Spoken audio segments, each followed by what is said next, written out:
साहब जी के चरणों में साहब बंदगी, परम पूजनीय गुरुदेव महाराज जी के चरणों में साहब बंदगी। तो बंधुओं, हम इस वीडियो में बताएंगे कि ध्यान किसे कहते हैं। इस सत्संग में बताएंगे कि ध्यान किसे कहते हैं और ध्यान क्या होता है। तो इस सत्संग को आप लोग ध्यानपूर्वक सुनिएगा और इस शुरू से लेकर लास्ट तक सुनिएगा और इसको लाइक शेयर सब्सक्राइब जरूर करिएगा ताकि हम कोई भी वीडियो डालें सत्संग का तो आप लोग तक पहले पहुँचे और परमात्मा का सेवा समझकर इस जीव को दूसरे जीव तक भी पहुँचाने का कार्य करिएगा। तो चलिए बंधुओं, हम आगे बता रहे हैं कि ध्यान किसे कहते हैं। बंधुओं, ध्यान उसे कहते हैं जैसे किसी बिंदु पर एक टक देखना ही ध्यान है।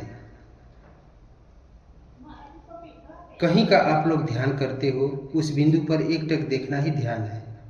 जैसे मान लीजिए साहब के सिद्धांत से ही आप लोग साधना करते हैं। जो साधना करते हैं, जब ध्यान करते हैं, जब सूरत लगाएंगे तो आपकी सूरत पहले नहीं ठहरेगी, आपका ध्यान वहाँ नहीं ठहरेगा। आप साधना कर रहे हैं, पता चला कि आपका ध्यान कहीं और चला जा रहा है। तो ध्यान की क्रिया में ध्यान हमारा हमेशा उस बिंदु पर रहना चाहिए। तो ध्यान धारणा, ध्यान समाधि 3 अवस्था होती है। बंधुओं, ध्यान की धारणा में मन हमारा, ध्यान हमारा नहीं रुकता है। सर्वप्रथम यदि हम ध्यान लगाते हैं तो ध्यान हमारा रुकता नहीं है, ध्यान कहीं और चला जाएगा। जिस बिंदु पर, जिस जगह पर हम ध्यान कर रहे हैं उस बिंदु का होश हमें हमेशा होना चाहिए। हमेशा रहे देखना का, हमें उस बिंदु पर हमेशा यथास्थ हमारा रहे कि हमें उस बिंदु पर देखने का।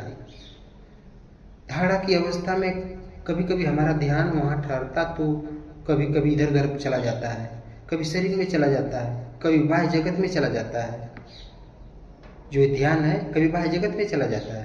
तो बंधुओं, धारणा में ये चीज होता है, लेकिन जब ध्यान होने लगता है तो ध्यान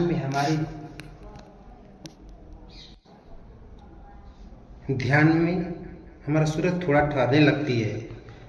हमारा ध्यान कभी जाएगा तो कभी कुछ समय के लिए ठहरेगा तो उसमें ध्यान कहते हैं। और जब एक टक ठहर जाएगा, ध्यान रुक जाएगा तो उसे समाधि कहते हैं। जब हमारा कहीं नहीं जा, जब ये हमारा जो ध्यान है कहीं नहीं जा रहा है, केवल उसी बिंदु पर रह रहा है, उसे समाधि कहते हैं। जहाँ हम चाहते हैं, जिस सेंटर पर चाहते हैं, जिस बिंदु पर चाहते हैं, हमारा ध्यान वहीं अस्थायी हो जाता है तो उसे समाधि कहते हैं। और उस अवस्था में हमारे मन में कोई संकल्प विकल्प नहीं उठता है। यदि संकल्प विकल्प उठ रहा है और उस समय प्राण की गति रुक जाएगी, सम हो जाएगी, प्राण एकदम रुक जाएगा, समाधि अवस्था हो जाएगी। प्राण रुक जाएगा, समान हो जाएगा, प्राण की गति एकदम धीमी हो जाएगी, एकदम रुक जाएगी और संकल्प विकल्प नहीं होगा, तब आप लोग समझ जाएंगे कि आपका ध्यान ठहर गया। उसी अवस्था में बंधु आत्मा परमात्मा का ज्ञान हो जाता है। और उसी अवस्था में जब मन शांत हो जाता है, उसी को साहब कहते हैं कि मन ठहरा तो जानिए, मन ठहरा तो जानिए, अनसूझे सभे सुझाए, अज्ञो अधिहारी भवन में दीपक बार दिखाए। साहब बता रहे हैं कि तुम्हारा मन ठहर गया तो जान लीजिए कि अनसूझे सभे सुझाए, जो नहीं सुझाई दे रहा है, जो नहीं दिखाई दे रहा है, वो सब सूझने लगता है, सब दिखाई देने लगता है। इसी बात को साहब बता रहे हैं, ज्यों अधिहारी भवन में दीपक बार दिखाए। जैसे कोई अंधेरा भवन हो, जिस भवन में, जिस रूम में अंधकार हो, अंधेरा हो, तो उसमें अगर कोई दीपक आप जला देते हैं तो उसमें प्रकाश हो जाता है और उसमें कोई भी चीज़ रहता है तो आपको स्पष्ट दिखाई देने लगती है। उसी बात को साहब करें किस, और वो जो कि जो अधियारी भवन में दीपक बार दिखाए, मतलब जो उस अधियारे भवन में अगर दीपक जल जाता है तो प्रकाश ही प्रकाश हो जाता है। अगर कोई भी वस्तु रहता है तो वो स्पष्ट दिखाई देता है और सब मतलब जो भी सामान है सब सूझने लगा, सब दिखने लगता है स्पष्ट रूप से। मतलब उसी प्रकार से शरीर में भी ऐसी ही अवस्था घटती है, उसमें तुरीयावस्था घटती है। जैसे आप वहाँ जगत में सूर्य दिखाई देता है आपको ना, सूर्य का प्रकाश दिखाई देता है, वैसे ही तुरीयावस्था में सूर्य प्रकाश दिखाई देगा। चेतना उस अवस्था में जाग जाती है। तो वो अवस्था कब घटेगा? जब आपका ध्यान प्रगाढ़ हो जाएगा, उसमें कोई संकल्प विकल्प नहीं उठेगा। संकल्प विकल्प उठने का मतलब कि हमारी सूरत मोटी है, और मोटा होने की वजह से उसमें विचार उठते हैं। सूरत जब महीन हो जाएगी तो एक टक वही दिखने लगेगी, तो वही प्राण की गति भी वही प्राण की गति सम हो जाएगी, प्राण की गति रुक जाएगी वहीं पर। और जब प्राण की गति जब चलती है तब तक मानिए कि हमारी सूरत ठहरी नहीं हुई है। सूरत नीचे उतर जाती है। प्राण जब चलता है ना, जब हमारी श्वासा चलता है तो प्राण की गति नीचे उतर जाती है, और जब प्राण की गति सम हो जाती है तभी हमारा जो ध्यान है वो रुकता है। तब ये जो कंडीशन है बंधुओं ना, ये ध्यान का जो हमें ध्यान हमारा ठहर जाएगा उसी कंडीशन में। और ये अवस्था मन में संकल्प विकल्प न हो, और एक टक वही हमें देखते हैं जिस बिंदु पर हम देख रहे हैं, और उसमें प्राण की गति सम हो जाए, उस अवस्था को ध्यान कहते हैं। उसमें न कोई संकल्प विकल्प हो किसी प्रकार के, मतलब जैसे केवल हमारी सूरत एक टक मतलब उसी बिंदु पर है, उसी सेंटर पर है, जहाँ हम देख रहे हैं वहीं पर है, उसी को ध्यान कहते हैं। अगर उसमें संकल्प विकल्प उठ रहा है, प्राण की गति चल रही है, तो ध्यान नहीं है। अभी आप धारणा में अगर संकल्प विकल्प उठ रहा है तो आप धारणा में, अभी आपकी सूरत वहाँ ध्यान जो मतलब जहाँ सूरत आप लगा रहे हैं, जहाँ ध्यान कर रहे हैं, परमात्मा का सुमिरन कर रहे हैं, वो अभी एक जगह पर नहीं है। जब विचार उठता है हमारी सूरत बिखर जाती है, वह जगत में चली जाती है। जब हमारे अंदर विचार उठता है तो ये सूरत एक जगह नहीं रहती, वो सब संसार में बिखर जाती है। ये ध्यान हमारा इधर उधर चला जाता है। ध्यान की जो प्रक्रिया है, हम किसी एक बिंदु पर एक टक हमारा ध्यान रुके, हमारा ध्यान जब एक बिंदु पर रुका रहे, उसमें कोई विचार न उठे, प्राण की गति रुक जाए, एकदम सम हो जाए, आप देखने वाले दृष्टा हो जाए, एक आप ही देखने वाले ही रहे, केवल आप देखने वाले ही रहे, उसमें कोई विचार न उठे, बंधुओं वही ध्यान की क्रिया है। तब वह ध्यान हो रहा है, तब वह परमात्मा का सुमिरन हो रहा है, तब वो परमात्मा का सुमिरन कर रहे हैं, साधना कर रहे हैं। अगर उस अवस्था में हम नहीं रह पा रहे हैं, तब वह धारणा है, हमारी सूरत कभी विचारों में बह रही है, हमारा ध्यान कभी विचारों में बह रहा है, कभी वह जगत में जा रहा है, तो कभी शरीर में जा रहा है। तो बंधुओं, इसलिए बंधुओं वह ध्यान की क्रिया नहीं है। ध्यान उसे नहीं कहते हैं, ध्यान उसे कहते हैं जहाँ पर हमारी सूरत रुक जाए, ठहर जाए, जहाँ पर हम अपने सूरत को ठहरा रहे हैं, वहीं पर हमारी सूरत ठहर जाए और उसमें कोई विचार न उठे, और उसमें प्राण की गति रुक जाए, प्राण सम हो जाए, तब उसमें क्या कहते हैं? उसे ध्यान कहते हैं। और बंधु, उसी अवस्था में आत्मा परमात्मा का ज्ञान होता है। बंधु, जब तक आप में विचार उठते रहेंगे, प्राण की गति सम नहीं होगी, जब तक आपको आत्मा परमात्मा का ज्ञान नहीं होएगा। क्योंकि आपकी सूरत वहाँ ठहरेगी नहीं तो वहाँ दिखेगी कैसे? आत्मा वहाँ दिखेगी कैसे? क्योंकि सूरत आपकी ठहर नहीं रही है।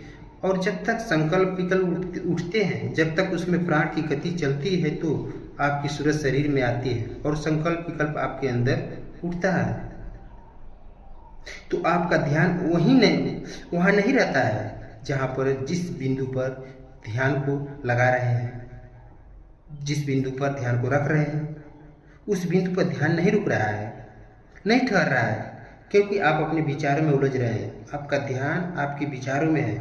आपका ध्यान जिस बिंदु पर देख रहे हैं, उस बिंदु पर आपका ध्यान नहीं है। आपका ध्यान आपके विचारों में, और जब ध्यान अस्थायी हो जाएगा तो विचार नहीं होगा बंधुओं। इसी बात पर साहब बता रहे हैं बंधुओं, इसी को, कि जो तुम्हारा प्राण है उसमें प्राण की गति रुक जाएगी। उस प्राण की गति रुक जाएगी तब कहीं आपकी सूरत उस बिंदु पर ठहरती है। जब उस अवस्था में ध्यान की क्रिया करते हैं तब उस समय आपका असली सुमिरन हो रहा है। तब जानिए कि हमारा असली साधना हो रहा है। नहीं तो बंधुओं एक जगह स्थायी हो गए तो बंधुओं उस अवस्था में यह जीव आत्मा परमात्मा का ज्ञान करता है। वही अवस्था में उसी के बाद आपकी समाधि होती है। जब आप एक जगह स्थायी हो जाते हैं तो समझिए कि आपको आत्मा परमात्मा का ज्ञान हो गया।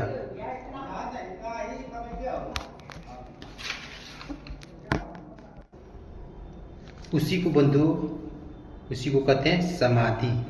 एक जगह स्थायी हो जाना वही समाधि है। धारणा ध्यान समाधि, और समाधि कब होती है?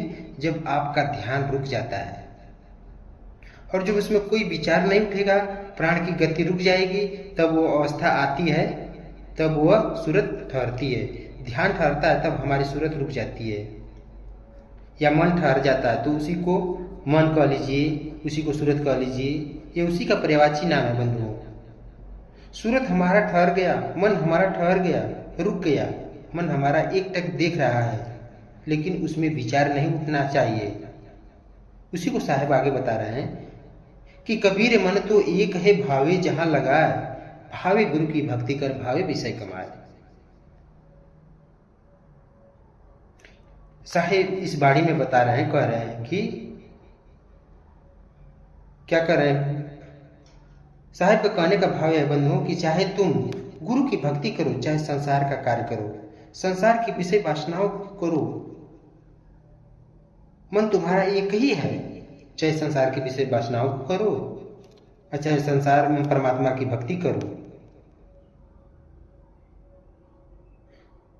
जहां तुम्हें अच्छा लग रहा है वहीं पर इस मन को लगाओ। चाहे तुम परमात्मा की भक्ति करो और चाहे तुम विषय कमाओ, क्योंकि आप अपने कृत को पकड़े हुए हैं। आपके अंदर संकल्प विकल्प उठ रहा है और परमात्मा की भक्ति में ये सब नहीं उठना चाहिए, क्योंकि जिस ध्यान में आप तत्पर हैं, लगे हुए हैं, वो ध्यान उसी में रमना चाहिए, उसी में लगा होना चाहिए, उसी में रहे। अगर आपका विचार हो गया तो तब आपका दूसरी बात सोच रहे हैं, तब आप ध्यान में नहीं है, आप तो विचारों में हो गए। तब वहां पर आपका ध्यान की जो प्रक्रिया है, जो क्रिया है, वो नहीं हो रही है। आप एक बिंदु पर साधना नहीं कर रहे हैं, तब आपका सुमिरन सही नहीं हो रहा है। हमारा ध्यान का मतलब ही होता है कि हम एक बिंदु पर हमेशा एक टक देखते रहें और उसमें संकल्प विकल्प पैदा ना हो। बंधुओं यही तो बहुत कठिनाई है। इसी को साहिब कह रहे हैं, काम काम सब कोई कहे, काम न चिन्हे कोई, जेते मन की कल्पना काम कहावे सोई। साहिब क्या कर रहे हैं कि काम काम सब कोई कहे, काम न चिन्हे कोई, जेते मन की कल्पना काम कहावे सोई। इसी बात को साहिब बता रहे हैं कि काम काम तो पूरा संसार कर रहा है और उस काम को संसार के लोग पहचान नहीं पा रहे हैं, चिन्ह नहीं पा रहे हैं।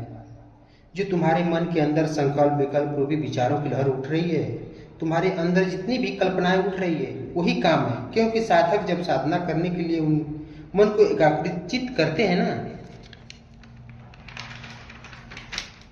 तो मन की विषय विकार रूपी कल्पनाएं सूरत को ठहरने नहीं देती है। वह मोहन ठहरता ही नहीं है। हमारा मन कल्पना करने लग जाता है, दूसरी बात सोचने लगता है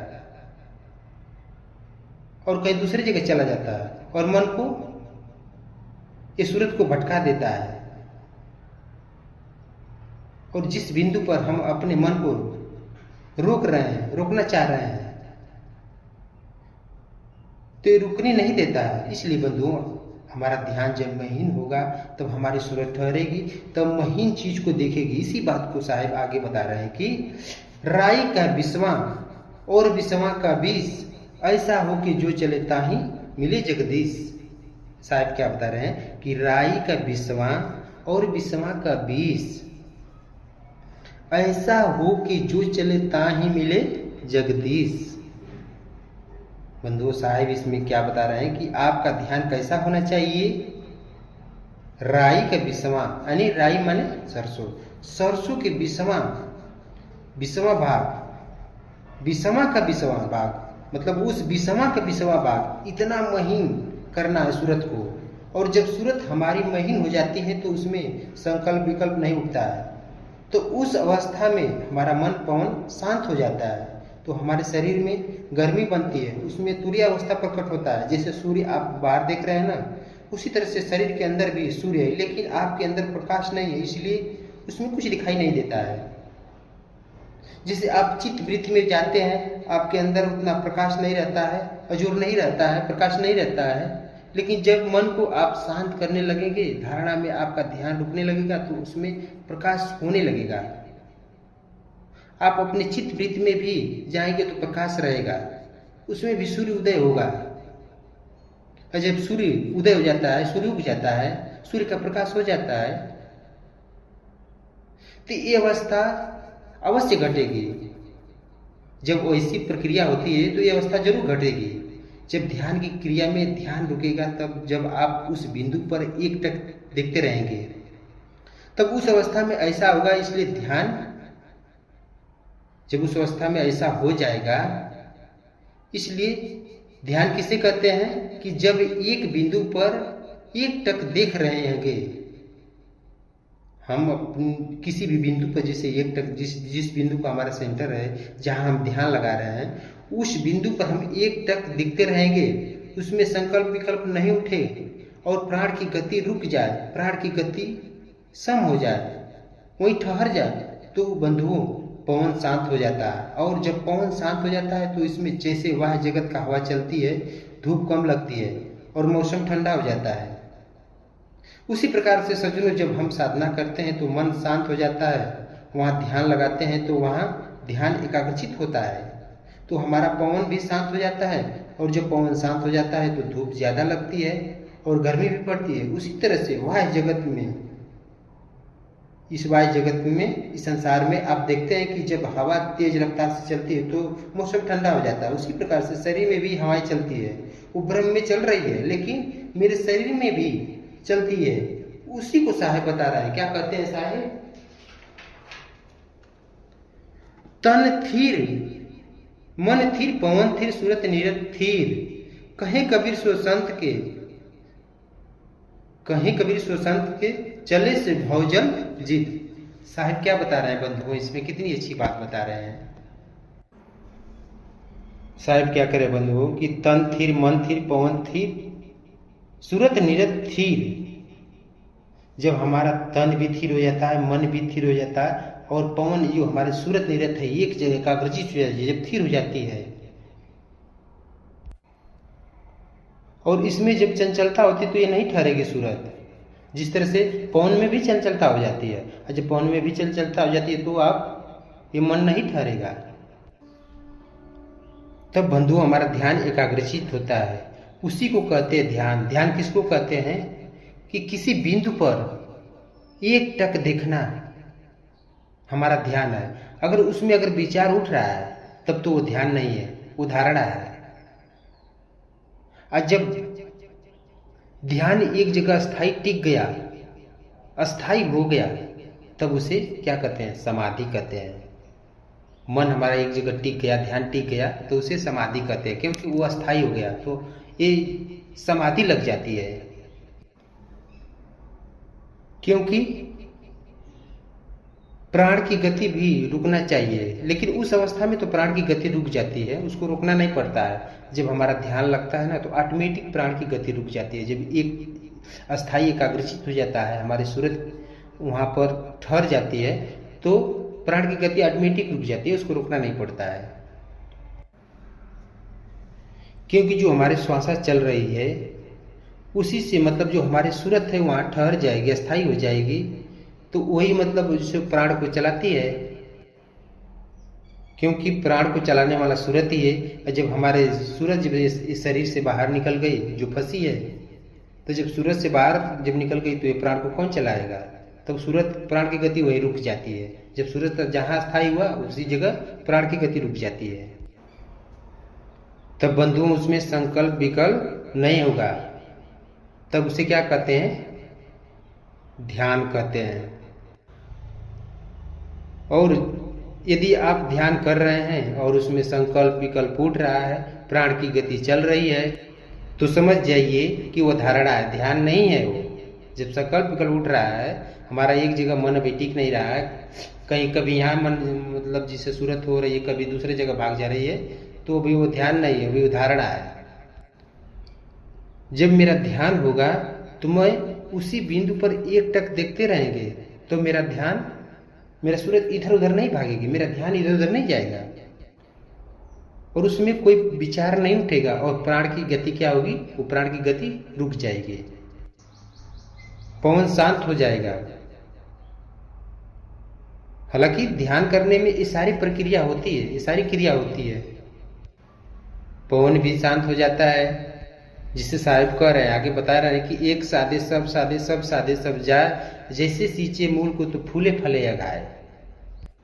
बंधुओं, साहिब के कहने का भाव यह है कि एक के साधने से पूरा संसार मतलब सब कुछ सज जाता है, सब सज जाता है, लेकिन सबके साधने से एक भी छूट जाता है। जैसे पेड़ होता है, अगर उसके पत्ते पर अगर पानी डालेंगे तो वो भी सूख जाता है, अगर उसके जड़ में पानी डालेंगे तो ये डाल भी हरा भरा रहेगी, पेड़ भी हरा भरा रहेगा और उसकी जितनी पत्तियां हैं वो भी हरा भरा रहेगी। उसी को उदाहरण देकर साहेब समझा रहे हैं, उसी को बता रहे हैं, इस जीव को चेता रहे हैं साखी के माध्यम से उदाहरण दे करके।